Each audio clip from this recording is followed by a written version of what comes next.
bienvenue dans ce nouvel épisode de l'Église Ensemble. Et aujourd'hui, on se retrouve avec Edith Gay, qui va nous partager une prédication qui a pour titre « La bonne bataille ». Si vous avez des questions, je vous invite à les poser dans le chat, un pasteur y répondra. Je vous dis bon visionnage et à tout à l'heure.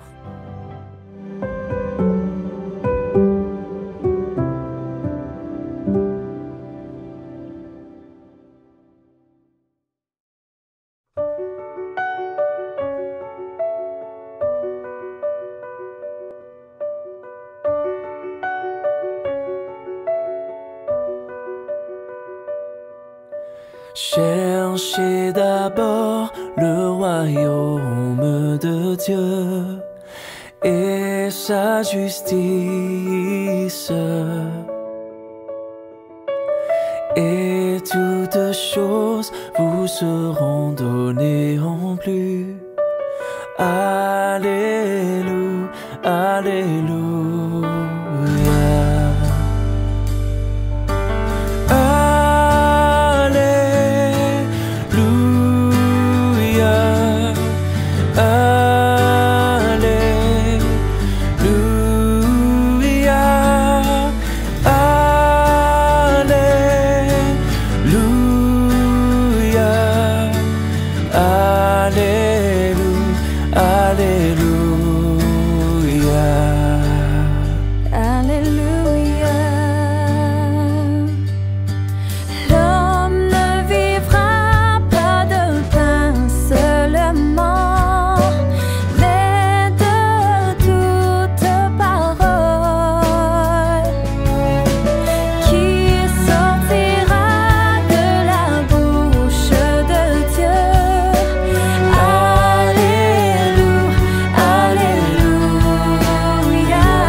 Bonjour à tous, ravi de vous retrouver pour ensemble ouvrir à nouveau la parole.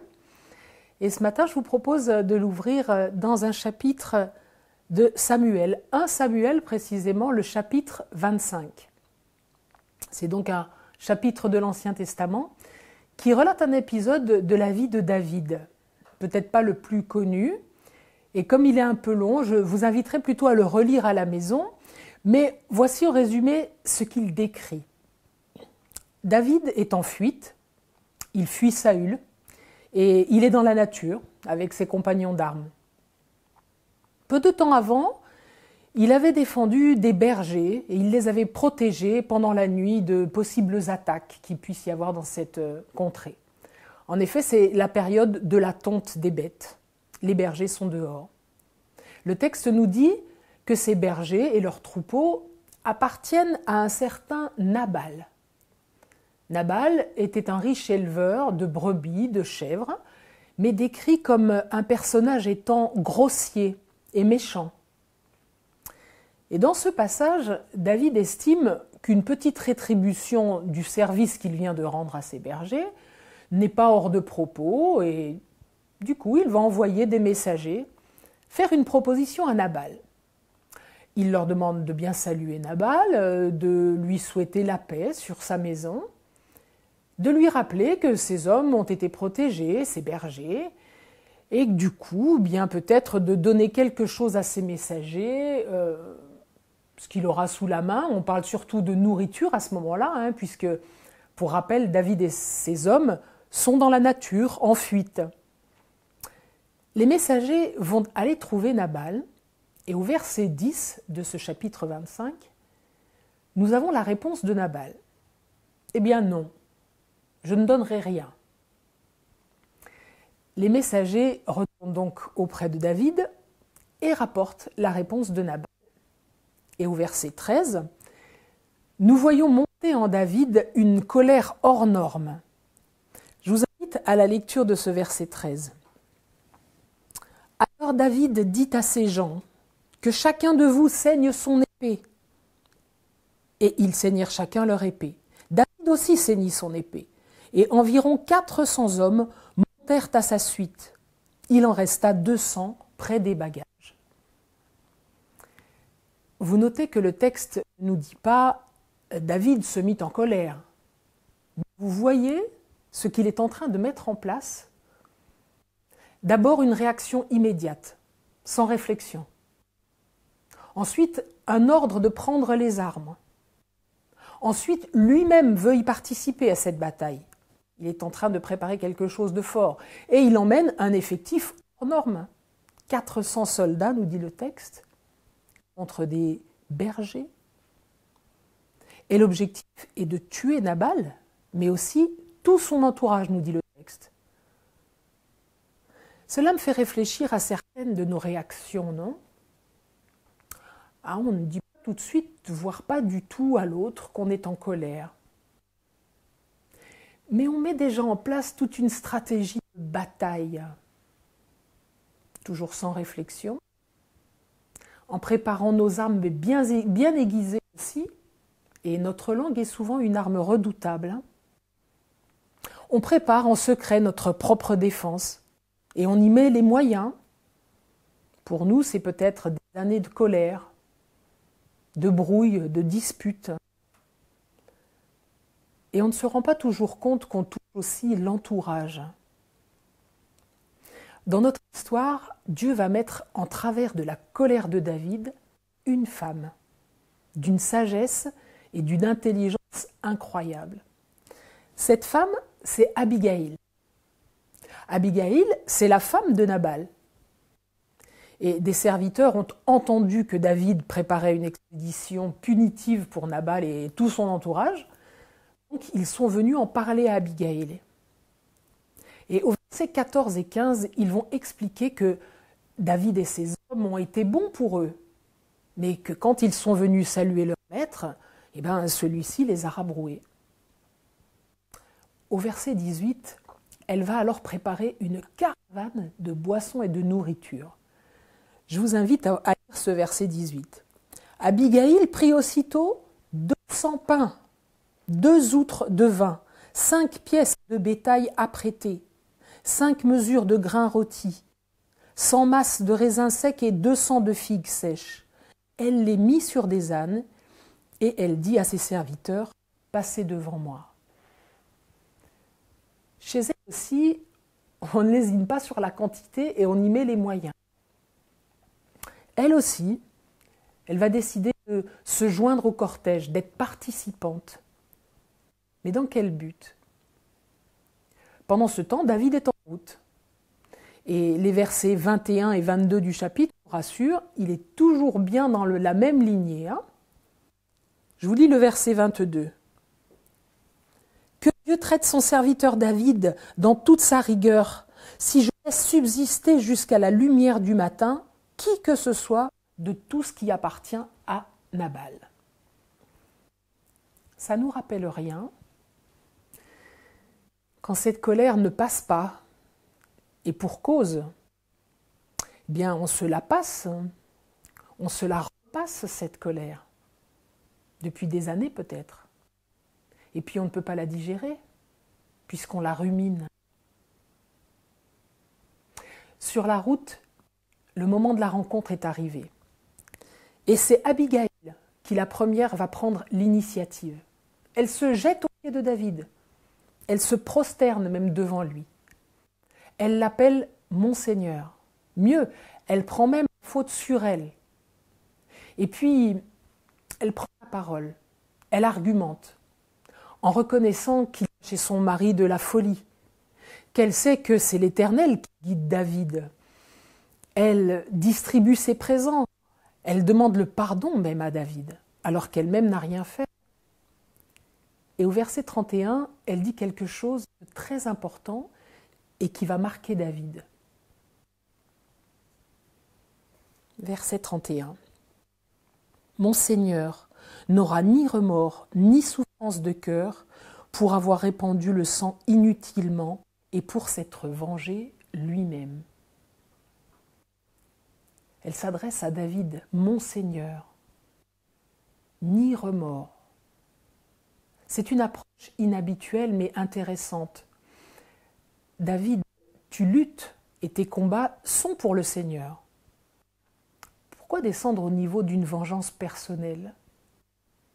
Tes objectifs sont tellement plus hauts que ça. Et voilà ce qui est intéressant. Ce chapitre 25 est situé, en toute logique, entre le chapitre 24 et le chapitre 26. Qu'y a-t-il dans le chapitre 24? Eh bien, après des mois de peur et de fuite pour David, Dieu livre enfin Saül à David. Il est à sa portée. Il peut en finir là, tout de suite avec lui. Mais David renonce à se venger lui-même. Et puis, au chapitre 26, pour la deuxième fois, Saül est à la portée de David, mais le texte nous dit qu'il ne peut pas aller lui-même tuer Saül. Et au chapitre 25, là, il veut se venger et tuer Nabal. Mais Dieu met une femme sur son chemin pour le rappeler à la raison. Nos vengeances personnelles peuvent être un moyen de nous distraire ou de nous détourner de notre mission principale, non? Voyez le temps que nous prennent nos batailles internes, comme elles nous éloignent de l'essentiel. Quand cela se produit, nous devons nous poser cette question. Cette bataille est-elle celle de Dieu? Cela en vaut-il la peine? Il faut se méfier de nos batailles personnelles. Vous avez remarqué, tant que David s'occupe des batailles de Dieu, Dieu se charge de le protéger, même de lui livrer ses ennemis. Si tu te bats pour le Seigneur se battra pour toi. Au contraire, si tu passes ton énergie dans tes propres batailles, tu risques de perdre le Seigneur. Vous imaginez toutes ces rancœurs, ces vieilles histoires, ces batailles personnelles, toute l'énergie qu'elles nous ont prise et le temps perdu et pendant lequel, eh bien, nous ne nous occupons plus que de nos propres batailles, mais où sont celles de Dieu? Celles qu'il nous propose, par exemple, pour changer notre caractère. Celle qui nous fait lutter contre notre propre égoïsme. Celle qui nous appelle à la bienveillance envers les autres. Garder en vision les projets de Dieu, se battre pour Dieu, ne pas gâcher du temps et de l'énergie dans des batailles souvent futiles en comparaison de celles que le Seigneur nous confie, non?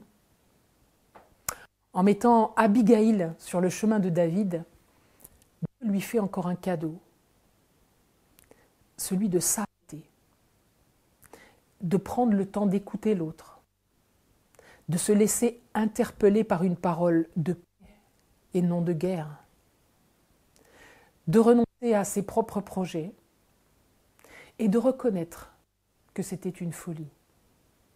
Pas seulement pour le mal qu'il aurait fait à Nabal, mais aussi à son entourage et à lui-même pour le restant de ses jours. Vous savez, il y a des petites vengeances qui semblent avoir un goût de victoire au début. Ce goût-là se transforme assez vite en aigreur. J'ai cherché d'ailleurs des synonymes de ce mot, aigreur. On trouve ressentiment, dépit, brouille, amertume, animosité, rancœur. Quelle victoire trouvons-nous là-dedans? Avons-nous vraiment envie d'une vie d'amertume et de ressentiment? Écoutez la reconnaissance de David vis-à-vis de cette femme. Ça se trouve au verset 32 et 33. David dit à Abigaïl, « Béni soit l'Éternel, le Dieu d'Israël, qui t'a envoyé aujourd'hui à ma rencontre. Béni soit ton bon sens, et béni sois-tu, toi, qui as empêché en ce jour de répandre le sang et qui as retenu ma main. » Nous n'avons malheureusement pas tous les jours des Abigaïl qui se postent entre nous et nos colères. Mais nous avons un Dieu si puissant qui peut transformer nos cœurs au point de souhaiter bénédiction plutôt que malédiction sur l'autre. Le Seigneur sait et peut faire cela. Mais il nous faut nous arrêter dans notre chemin de colère, prendre le temps d'écouter une parole bienveillante et qui propose la paix. Reconnaître qu'elle vient de Dieu pour y renoncer et savourer les bénédictions qu'il mettra sur notre chemin. Nous serons alors des combattants de ces batailles, et non plus des nôtres. Amen. Merci à Edith Gay pour ce temps de partage. Comme vous le savez, vous pouvez donner vos offrandes en cliquant dans le lien qui se trouve en description. Je vous dis bon sabbat et à la semaine prochaine.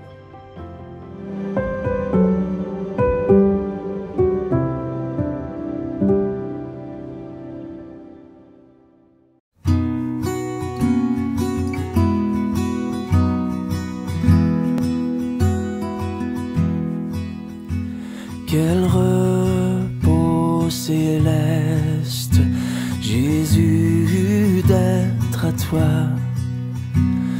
toi pour la mort et la vie. Dans les jours mauvais, de chanter avec foi, tout est bien. Ma paix est infinie. Quel repos,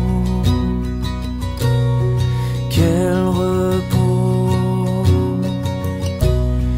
quel repos, quel céleste repos,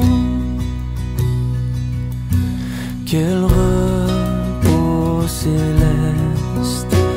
Mon fardeau n'est plus libre par le sang du calvaire. Tous mes ennemis, Jésus les a vaincus. Gloire et louange à Dieu, notre Père. Quel repos, quel repos,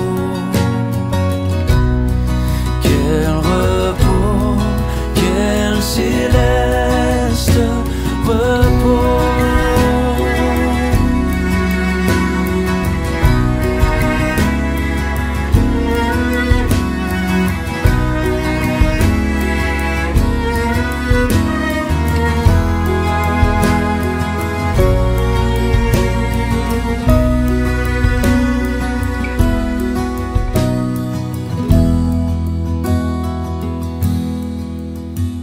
Quel repos céleste quand fin, Seigneur. Auprès de toi j'aurai ma place. Après les travaux, les